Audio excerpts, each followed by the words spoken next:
I'm sharing my screen. Hopefully everyone can see it. We are going to talk for about 20 minutes and then use the rest of the time for Q&A discussion. So first, though, well, let me go through the agenda. Jennifer Easley is going to give us a little testimonial of why you should join the grant review team if you weren't part of it last year. I'll talk briefly about our principles, approach, and structure. Jennifer will take us through the evolution for how we're tackling the grants process for 2021, and Elizabeth will actually show us the application, which is so beautiful. She's been working hard on that. And then Jennifer and Krista will share with us some of the key opportunities to engage. So finally, we will get to your questions at the end, but please feel free to dump them in the chat. And if you need to leave early, let us know and we can make sure to get you first. But we really do want to hear from you and what questions you have as we move into this process, which we're all very excited about. So I'm going to stop sharing for a moment to give Jennifer just a chance to talk and share her experience from last year.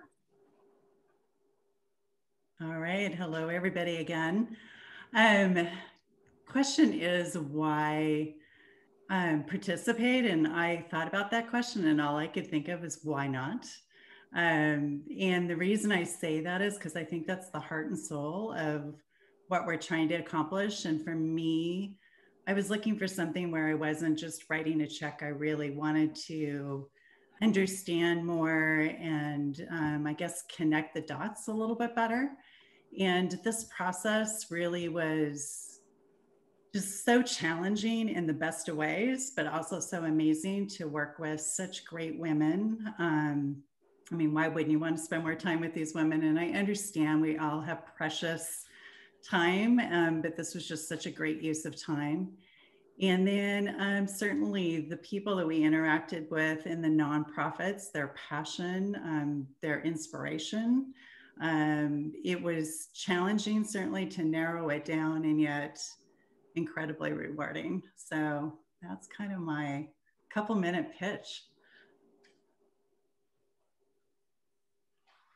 Thank you so much, Jennifer. And it was so fantastic to watch you just blossom into this role, which seemed pretty new for you. So having witnessed that and your enthusiasm for speaking with our partners and really the amount you learned, I think was pretty phenomenal. So thank you for sharing that with us. It was great to have you along for the ride. Okay, so let me go back to full screen here. For those of you who were not with us last year, these are our grant making principles. And this is something that as a leadership team last year, we spent a lot of time thinking about what do we want our grant making process to look like. There's a concept called trust-based philanthropy, which is an approach that we're trying to center in our grant making. We're not there yet, but we're moving toward it. And a lot of that has to do with moving power toward those closest to the community that they're serving while reducing the burden on the people who have the hardest job in the world, which is to be a development director or an executive director and try to fundraise and do programmatic work for a small nonprofit. Those are the types of nonprofits that we're targeting. So we'll talk a little bit more about what that means in a minute. The second principle that we have is supporting transformative change. So we really thought about this again this year and tweaked it a slight bit to really focus on the community-based aspect of the organizations, because we found that we really wanted to invest in those organizations who were serving the community and also addressing root causes of social issues in the Puget Sound region. So what does it mean to address the root cause of an issue? It's looking at kind of the middle of the onion, if you will. It's like peeling all the layers back. So you're not just providing someone maybe a place to stay for a night, but you're thinking about what is that pathway to homelessness and how can you prevent that? So that's what we're talking about when we're talking about the root causes. And there's a lot of different layers of that organizations are thinking about. Sometimes it's advocacy, sometimes it's really looking at the system and trying to make policy change, or just addressing a much broader issue that starts much earlier than something that kind of is resulting in food insecurity or homelessness or another social issue. We also embrace risk. So we really want to reward and encourage new ways of thinking. We're a new organization. We figure, why should someone have had to be around for 5 or 10 years before we invest in them? We think that innovation can come from all different places, and that this really leads to resilience and innovation and impact. So we want to make sure that we're actually embracing some risk. And sometimes that's hard. It's definitely something that we've wrestled with a lot. But our fourth grant making principle is that we listen, learn, and evolve. And we added listen this year, I think, and particularly wanting to listen to our partners in the community. So a lot of the work that we're doing this year that is either being tweaked or changed slightly, we're getting a lot of input from our partners in the community, and what's the experience like for them, and how can we continue to do better. So definitely listening has become a huge part of our journey. Okay, I'm going to talk very quickly on this slide, which is many organizations who are grant making today focus on a grant making process that is what we call traditional. There's usually multiple steps to an application. You get a custom application where you have either very specific questions to answer or really detailed, like character or word counts.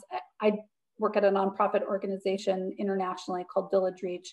And this wasn't for a grant, but it was for applying for a pretty prestigious conference. And I had this great thing all written out. And then I got to the application, and it was like 20% of the content that I had. And so I had to shrink everything down, and actually getting something shorter takes longer, as many of us know. And there's a famous saying that if I had had more time, I would have written a shorter letter. It's very true for grant applications as well. So we try to put the burden on Impact 100 Seattle and not on the organizations to deal with those things. Another issue with grant making traditionally is that it can be very lengthy. And then when you do get the funds, they're somewhat restricted. You can only use it on the program. You can't use it on salaries, or you can't use it on computers that you desperately need to manage your operations, those sorts of things. But we're trying to strip all those things away and give the ability of these organizations to use the money however they need. And then the reporting, we really try to limit the reporting and make sure that we are supporting the organizations whenever we make an ask of them, and not asking them to do things just for us.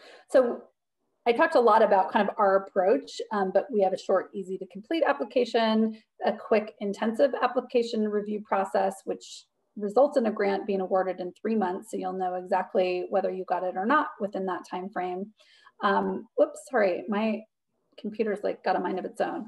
So unrestricted funds, we're trusting the grant recipient to use the funds as they will and as they need to grow their organization and impact, and then really easy reporting and help beyond the check. So that's kind of the difference in the approach that we're really trying to model. There are other elements of trust-based philanthropy which we're moving toward, and that includes multi-year grant making, et cetera. We will eventually get there. I'm working on that. It's something that I think we're all really committed to, and it's been great to learn from some of the leaders of that movement as well. So very briefly, just the grant team structure. So obviously we have this huge membership, and we can't do anything without the whole base of members. We have this grant review team, of which we hope you'll be a part. Note that the deadline to join us is April 5th, because shortly thereafter we will have a required training on bias in grant making and unconscious bias.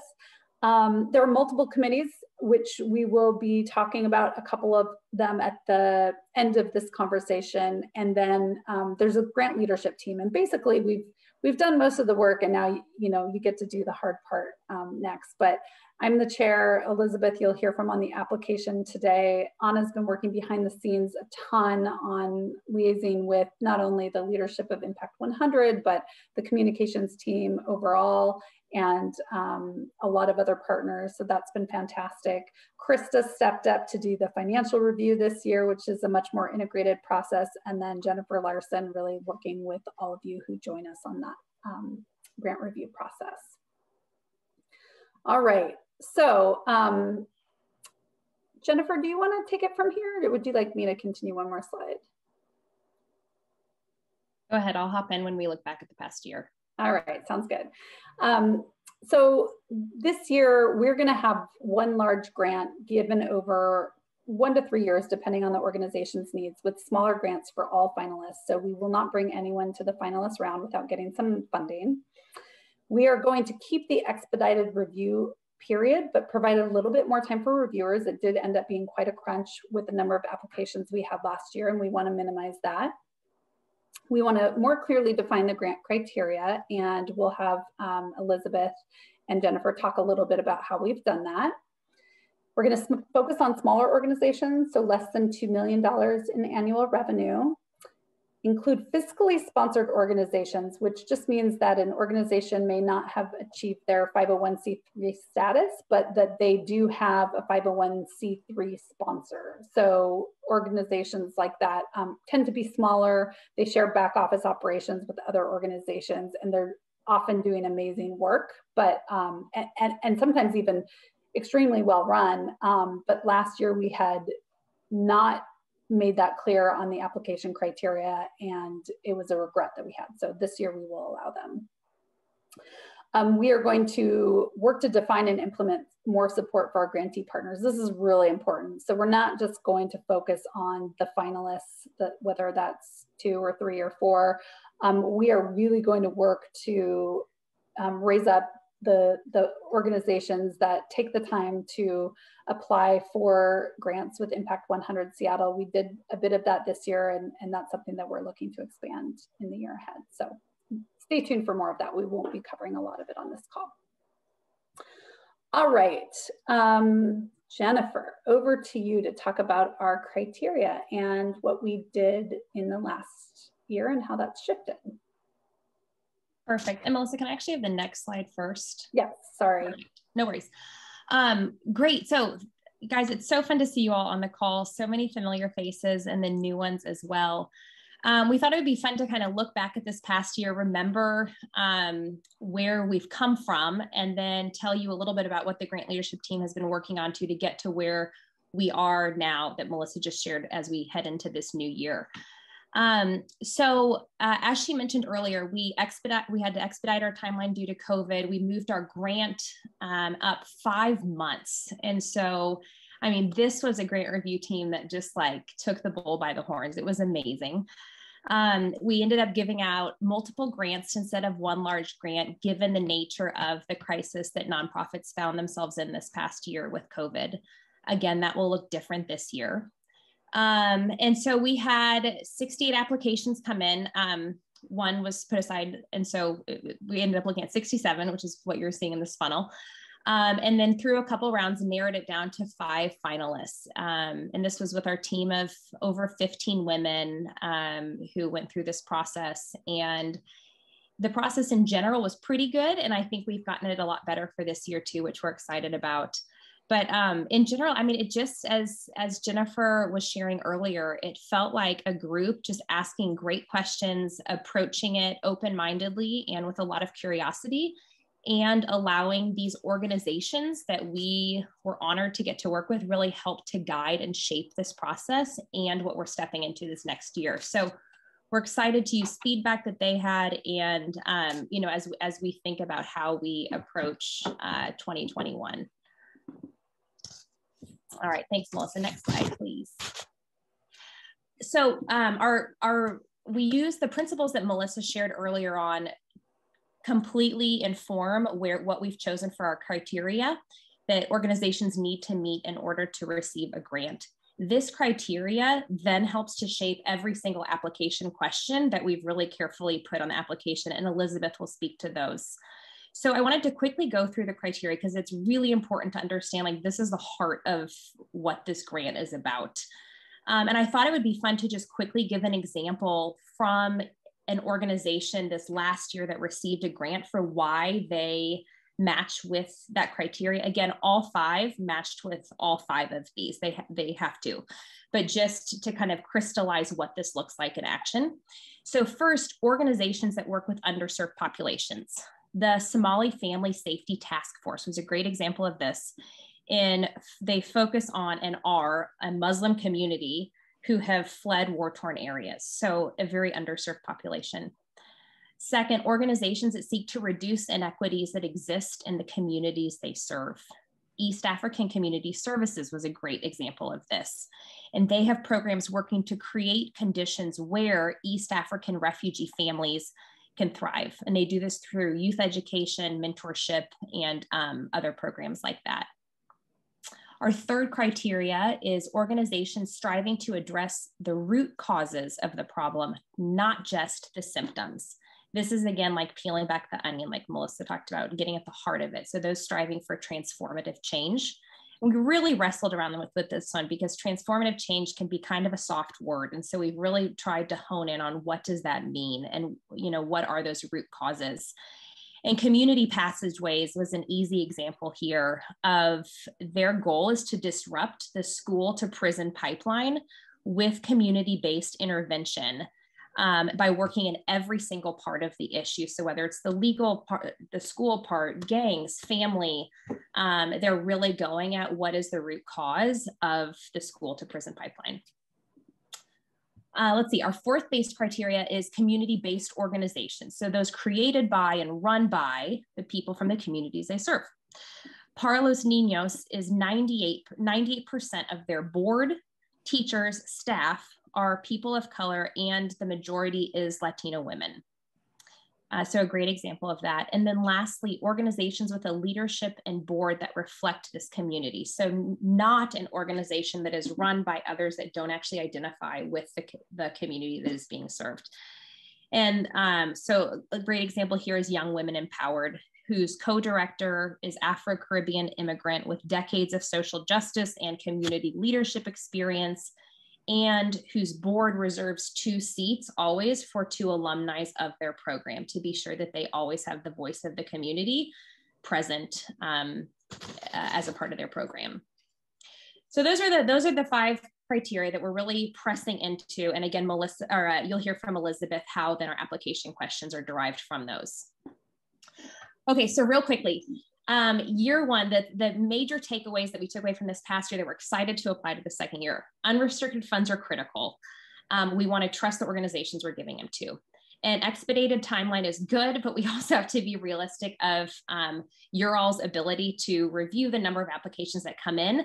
Elizabeth has spent so long trying to figure out how to do this in a way that honors the time all of our volunteers are putting forth and that honors the time that the nonprofits are putting into their applications. Minimize mandatory reporting. So again, honoring the time of the nonprofits, and then relationships beyond the grant. And this is a big one that we're really trying to press into of what does it look like to match Impact 100 talent that exists with the needs of the organizations that we get to serve. And then lessons learned. We didn't do everything right, and we don't expect to in year 2, but we want to learn from our mistakes this past year. We needed to more clearly define criteria. And again, the slide I just spoke to, like we're really trying to hone in on what is the criteria that we feel like we need to put out there because of our strengths and how we can then meet the needs of the nonprofit. We've really worked hard to tightly refine application questions. So literally just this past week, we cut a big question from the application because it wasn't honing in enough on the information that we needed. And we didn't want the nonprofit to waste their time trying to figure out how to answer the question. So that one got scratched. As Melissa said, we're accepting fiscally sponsored organizations and then are continuing to work on tangible ways to help beyond the check. And so trying to figure out, we have a team working towards this, how to open doors to new contacts, donate items to holiday drives and other events that the groups are having, promoting the nonprofit work for our grantee partners in each of our own social circles. And then just asking how we can help and learning along the way. And it's been neat because some of these organizations have been reaching out and we are in the loop on what they are doing. And it's been really cool to get Impact 100 members involved in each of these organizations. So let's see, from here, I'm going to pass it over to Elizabeth, who is going to speak to all of the operations and how we actually do this. Awesome. Thanks, Jennifer. So as somebody mentioned a little bit earlier, last year's process was a little bit rushed. And so I think we did a really phenomenal job of making do with tools that were available, but it did put a lot of pressure on the grant review team. So this year, what we're doing, we've completely revamped our application as well as the tool that we will use for review on the back end. And so that works to make it easier both for the applicants and for the team, including both the tool and the questions that we're asking and how we're really focusing. So the application itself is broken into 3 parts. And what we're looking at first here is the actual application criteria. So we've talked a little bit about these points, but we did have some applicants who didn't meet the criteria. I think there were about 10 that weren't entirely clear. So we really wanted to make it crystal clear this time so as to avoid any additional expenditures of time from anyone completing the application. So we're starting out first with, we literally say, this is what we are looking for, and then we ask the specific questions. Is your revenue under $2 million? Are you a 501c3 or fiscally sponsored? Do you conduct the majority of your work in Puget Sound? And this year we also added in the counties that are included because we did spend some time debating that last year. Is your organization's primary purpose religious or politically partisan? And is your organization focused solely on direct services? So this would allow us to really see how an organization meets those needs that we had outlined within our criteria. So if you move to the next page, so you guys can all read this, right? So this is a summary of the 3 sections of the application itself. So first, we're providing overall instructions as well as the criteria. And then we move into the meat of the application itself.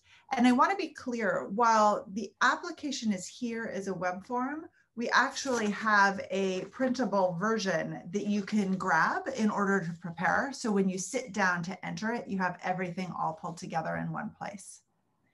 So the application itself consists of 5 questions. What is your area of focus? What is the organization's vision for change? How does the organization address inequities in Puget Sound, providing examples? A detail of how the staff, leadership, and board reflect the community they serve. And then how we would know that the change the organization is seeking is in line with community needs. All of these questions do not have a character limit. So Melissa, you would be off the hook on that, and are laid out pretty simply so that if you want to use content from another place, you can go ahead and drop it in. And it's simply those 5 questions. We also do give space for any other things that you might want to know. And then the final section is additional information, which is contact information and a web URL. But the main thing to note here is that as an organization, the grant review team is really going to focus its effort simply on the application process. So that middle portion and those specific questions. And those will be laid out in an easy to use window similar to this that will show you the site just as the applicant had entered the information. So last year we had kind of a kludgy process with Excel spreadsheets. So we are streamlining that. It's still a work in progress, or I'd show it to you here. Great, thank you. So I think Jennifer and Krista, it's to you. Yes, now comes the pitch, you guys. So listen up. They're going to tell you what you're in for because we hope all of you will join us. All right, great. I'll start with the grant process. So we would love to have all of you on the team. It really is a wonderful team of women. This, despite the myriad of Zoom calls that I know we are all on, this is my highlight of the week. And it's a really fun group and it's dynamic and it's great. And we are really excited to get to meet outside sometime with wine. But until that day comes, they all have great Zoom faces and really great conversations. And even the chat right now, I can tell. Anyway, it'll be a fun group. There's a lot of refining and digging down deep that goes on. So, but overall commitment, what we would ask, it's about 15 hours over like a 2.5 to 3 month period, as an overview. So we need your commitment by April 5th, as Melissa said earlier. We have a required sometime in early to mid-April, we're still locking down the date, there will be a required unconscious bias training. And that we are excited to have. We did a version of this last year, but to have somebody walk us through what does it look like to review grant applications, and where do we get caught up in unconscious bias? Where can that creep in that we need to be aware of and to work as a team to call out and to highlight? So that will be required. If you can't make it that date, it will be recorded.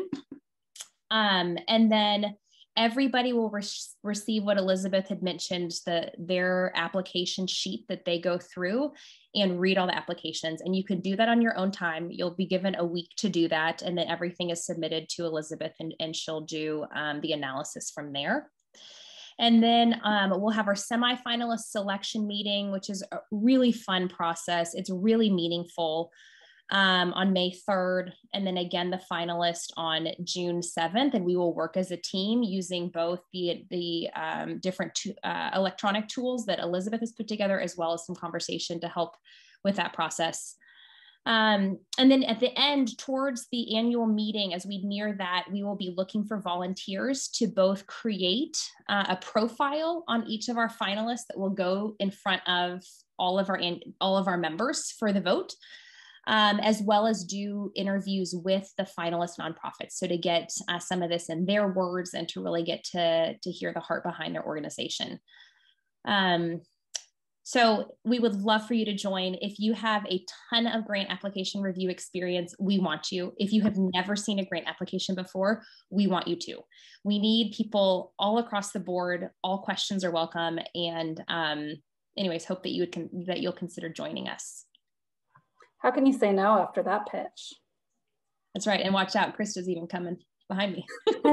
Oh yeah, you're definitely not gonna be able to say no to this one. No, and Krista, it would be great if you could share a little bit about your experience with this last year. And I know you were new to this process, but we're so glad to have you on the leadership team, and look forward to hearing why it was so meaningful to you too. Yeah, so last year when I joined Impact 100 and then was presented with the opportunity to join the grant review team, I realized this was the opportunity to be a part of the nuts and bolts of the organization and to really understand what it was we were doing. And I was totally overwhelmed by the amount of need in the community and the way that the nonprofits meet that need. And so I just learned a ton. I also really enjoyed the bias training and feel like I still carry that with me in a lot of other ways. So in addition to joining the grant review team, I also raised my hand and said, I'm good with Excel, and I can help with the financial review piece. And so now here I am on the grant team, and then also leading the charge on refining and reframing the financial review component of the grant review process. And so as with other parts of the grant review, we learned some things from last year. And so we tried to kind of get ahead of this earlier in the process and think about what it was that we were trying to achieve with our financial review. And ultimately settled on the financial review provides us with insight into a nonprofit's near-term viability, its capacity to execute its mission, and an understanding of the meaningfulness of an Impact 100 grant. And ultimately, we wanted to strike the balance between maintaining the trust-based philanthropy principles that we are applying elsewhere in the process, while also mitigating risk. As we did last year, we plan to do this at the semifinalist stage. So probably looking at financials for about 10 organizations. And we will, once we notify the nonprofits that they've gotten to that stage, we will ask them for financial statements. And at that point, do kind of a deep dive. And I'm hoping to recruit 3 to 4 members to join me in that process. You do not have to be a part of the grant review team at large. If you only want to participate in the financial review, you can also do both. I'll be doing both. It'll be great. And so, you know, if you have a finance or math background, maybe you've served on boards and you're familiar with looking at nonprofit financials, or maybe you're just good at Excel, or you just have an interest in learning about what this part of our process looks like, I'd love to have you. So I would say the time commitment is about 6 to 8 hours total. We'd like for you to participate in the bias training as well. So hoping for a commitment sometime before that training is scheduled. And then thinking we'll gather to prep and go over what our process looks like in greater detail. And then I'm hoping to assign everyone, you know, the more people I have, the less nonprofits you'll have to review. So we'll divvy them up, and then we'll get those out by mid-May to the rest of the team. Excellent. Thanks all. So lots of great opportunities to be involved, and then we will be asking for volunteers within the grant review team to do things like putting together the profiles and talking to the nonprofit organizations, presenting at the annual meeting, which I think people had a lot of fun with last year. So definitely other ways to engage once you're part of the grant review team too, but we'll get to that later. So now we have about 10 minutes for questions. I saw a couple in the chat, and I'm going to start with Dorothy's. So Dorothy mentioned a lot of NGOs have moved some services online, which even if targeted to Puget Sound can mean anyone or broader group can access the services.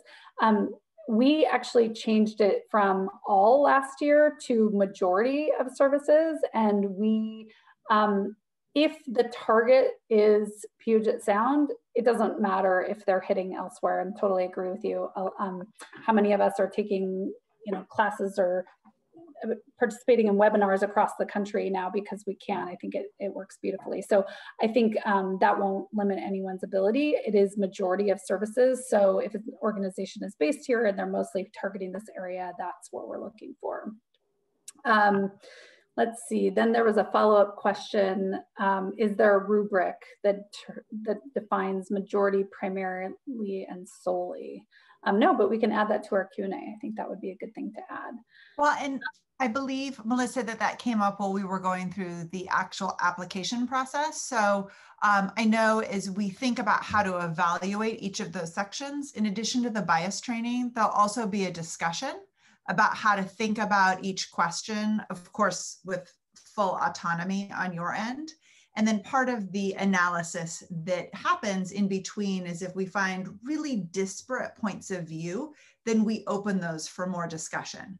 So there is no one or right answer, no one right or wrong answer, but we'll all be going through the process together. How do we, sorry. I think, and my question, I think, was more geared towards how do we help the people that are filling out the application actually know, do they truly fit into that criteria? Yeah, I think it's worth addressing in the FAQ, and we can definitely do that. And like Elizabeth said, then we can have discussions about some of these things, but we'll go back with an eye toward some of those words that are used. So thanks for flagging that, Chris. I think that's sure.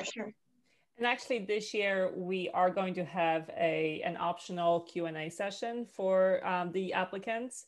Again, something that we did not have last year. It is totally optional. Nobody has to go to it, but hopefully we can answer some of those questions as well. And we'll record it so that if somebody can't attend, we'll have it posted. Great. And then, and we'll list all the questions that were asked as part of our overall FAQ. Barb, yes, last year's grantees are able to reapply. We decided that given the shift that we made last year to one, break the grants out into smaller numbers, and then two, to do more grants over a much compressed time, we're going to let all of our partners apply again this year. I don't think I should be careful though. Community passageways may have fallen over the 2 million mark, so they may not be eligible. We'll have to confirm that one. done really well with their fundraising recently, I think. So that may be the outlier. But yes, we do want to continue to support everybody in our portfolio as well. Mary, you started typing in a question. Can you finish that for us? I hit the wrong button. Whoops. No worries. I was curious if we have, this is for the applicants as well, will there be a person that they can talk to if they're running into problems, or are we going to require them to do everything online and just sort of, so that was a question I had. Elizabeth, you're looking at her. No. Yes, there is a person, and we do make that clear. Actually, though, Elizabeth, I think as Mary was asking the question, I was thinking we only have an email. I don't know how you would feel about giving a phone number, but that may be something that we want to consider in case someone does not have email. Yeah, so we'll, I was actually wondering about that myself and was also thinking of putting it down toward the end. In order to apply, they are going to need an email address. That is one of the required fields. The account is set up and I am monitoring it, and anyone who has spent any time communicating with me via email knows that I live on it. And as it stands, I monitor 4 accounts plus all my chats. So I expect that they'll get answers pretty quickly with follow-up. And then additionally, we'll have that FAQ session, which will allow us to capture information as well. And I manage the website. So if we discover that there's significant problems, we want to be really careful not to advantage or disadvantage anyway on one partway through the process, but we can clarify. So we have a lot of flexibility on that.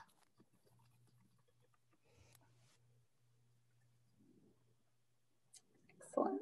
Let's see. I have a question. Yes.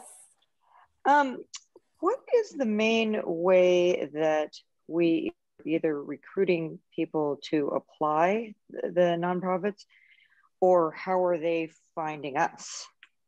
Great question. Anna, do you want to take that, or communications? Sure, absolutely. Yeah. Well, believe it or not, we actually have a pretty significant list, or I don't know if listserv is the right way to put it, but a database of emails. And a lot of the people that applied last year, we had 68 applicants. And over the course of the year, there's more nonprofits that sort of joined that list. So that's one way. Another way, there's a couple of organizations, mainly RVC, which is an organization that does fiscal sponsorships. So we made sure that they know that this grant is coming out. There is, I believe, thanks, Melissa.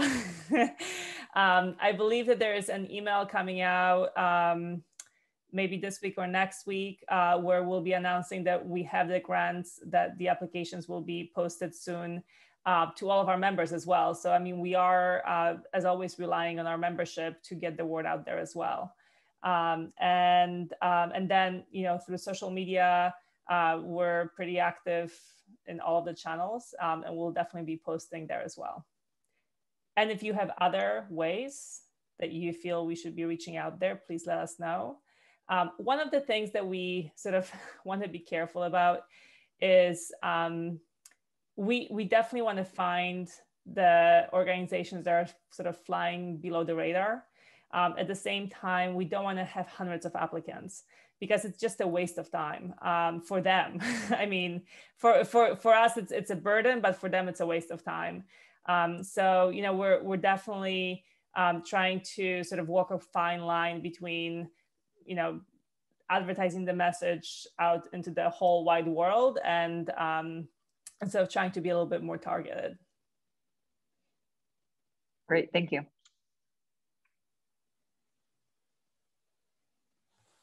Excellent. Other questions? No question is silly or something we haven't probably thought of. And if we haven't thought of it, then we're going to put it on the list. So appreciate anything you guys have, because it'll make it easier when we go to roll this out with the organizations. Do you plan to cap it then? Do you have a cap at some point that you, just given the number of people that you might have volunteering for the grant team? we won't have a cap, but I feel pretty strongly everyone needs to review every application. I think what's important, and particularly when we share this criteria with the broader membership, is that they're not just kind of putting, organizations in that won't fit. I think it's really important to us that the right organizations apply. Elizabeth, maybe you can talk about the window that the application's open though, because I think that's a bit of a natural capper, right? It's a short window for application. So the application process, I actually don't have the dates exactly in front of me, but I believe it's about a 3-week window. And what we found last year is we got a little, it's what you see a lot of times. It was kind of a U curve, right? So we got a little blip right in the front, and then it went silent. And then literally the last 24 hours, I was refreshing it hourly, and you just kept watching the applications climb. So we actually scheduled it to end this Saturday, the weekend of Easter, to kind of make sure that things all got done. And then we had enough time to process everything. But I think that the criteria that we refined this year will really make a difference in making sure that we're getting the right organizations, and that the quality of the applications we see should be really right within the sweet spot of what we're looking to fund. So I think there'll be kind of a natural capping. And Chris, if you were also, I feel like you might have also been asking about, is there a cap on the number of members that we can have on the grant review team, or is that not what you were asking? No, it was mainly what Elizabeth answered my question. Okay. Yeah, because I was just thinking, well, gosh, what if you don't have enough people on the grant team and all of a sudden you get, say, 50 to 100 more applications than you expect? How do you handle that? We'll handle it if we have to. It's a good problem to have, right? It's a problem you want to have, right? Well, and I think it's important to reiterate that, last year we did review them all. It ended up being 58. But one of the things that we do, and this was at Melissa's suggestion, is we actually randomize them. So each of us reviews the list in a different order. So I knew that when I went through the list, there were some organizations whose names I had heard so many times, right? Because they were at the very beginning. I actually made a point for mine to reverse it. So every one of us sees it in a different order. So as we work through the process, we have a different perspective. And then this year, I'll actually be abstaining from the vote so that I can really look into it and I don't have to worry about introducing bias. And it frees me up to make sure that we've got a really robust, unbiased process. Well, that hour went so fast, all.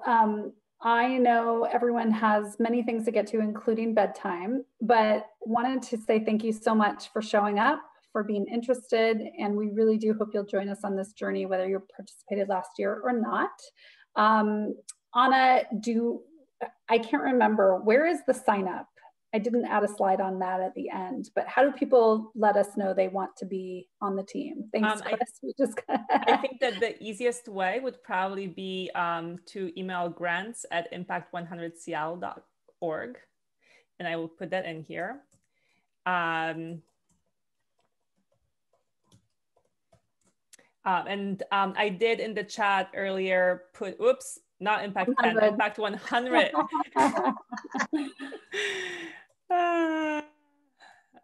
Seattle.org. Here we go. And earlier, I did also put a link to the page that has all of the key dates. So just in case you want to sort of check your calendar to see what the key dates are, that's where it is. And if you have any questions, you can definitely email grants as well, right? Why don't we send a follow-up with the presentation and the date and the email, if we can do that. Let me just take a quick screenshot of everybody that's on the call then. Maya, who had to leave early. There we go. Awesome. Perfect. All right. Thank you all so much. Enjoyed seeing everyone and really excited to be kicking this process off with you. So have a great rest of your night and a good week, and we'll hopefully see you soon.